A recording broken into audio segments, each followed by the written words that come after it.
नाज़रीन, रिपोर्ट पेश करूं था मटियारी मां असांजे डिस्ट्रिक्ट रिपोर्टर निसार लगारी जी। हाला में assistant commissioner doctor Muzahir Ali Burdo पारां ओचितो मार्केट जो दौरो, फ्रूट भाॼी गोश्त फ़रोश दुकाननि, ब्रेड ऐं किरियाना जे दुकाननि जा दौरा, अघु मालूम करे मुनाफ़ाखोरी न करण जूं सख़्त हिदायतूं ॾिनियूं।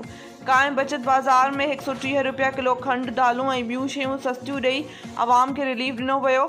वापारनि ऐं एसी जे क़दम जी साराह। हाला में assistant commissioner doctor Muzahir Burdo media team सां गॾु ओचितो मार्केट में निकिरी भाॼी फ्रूट गोश्त फ़रोशनि जा अघ मालूम कया, जिते फ्रूट फ़रोशनि रेट लिस्ट मौजूदु अघ ॿुधाया, जिते केतिरनि ई फ्रूट भाॼी फ़रोशनि खे सख़्त तंबिया कंदे मुनाफ़ेखोरी खां परहेज़ करण ऐं अवाम खे रिलीफ ॾियण लाइ सख़्त हिदायतूं ॾिनियूं।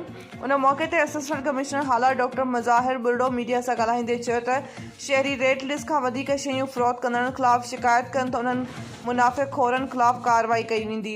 हुन वापारनि में हाजी यार मोहम्मद मेमण, हुज़ैफ़ा फ्लोर मिल जे मालिक रजब अली मेमण, मंज़ूर हाजी बुरादी मेमण ऐं ॿियनि जे तावन सां असिस्टेंट कमिश्नर हाला डॉक्टर मुज़ाहिर बुर्डो पारां बचत बाज़ार में खंड, पती, चांवर, घी, अटो ऐं ॿियूं शयूं सस्ते अघ में फ़रोख़्त कयूं वयूं, जंहिं ते अवाम पिणु अहिड़े कोशिश खे साराहियो।